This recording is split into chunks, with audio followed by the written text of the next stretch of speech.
আমি ভালোবেসে ভিখারি হলাম, তুমি হলে রানী। তোমারই ঘরে জ্বলে গো প্রদীপ, তোমারই ঘরে জ্বলে গো প্রদীপ। আর অন্ধারে আমি কেঁদে মরি,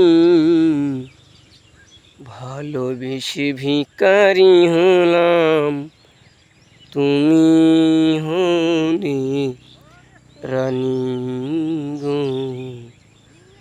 ভালোবেসে ভিখারি হলাম, তুমি হলে রানী। শুভ বিকেল বন্ধুরা, শুভ বিকেল। সকলেই ভালো থাকবেন, সুস্থ থাকবেন এই কামনা করছি। এবং I want everyone is safe. So সকলেই ভালো থাকবেন। শুভ বিকেল, শুভ বিকেল, শুভ বিকেল।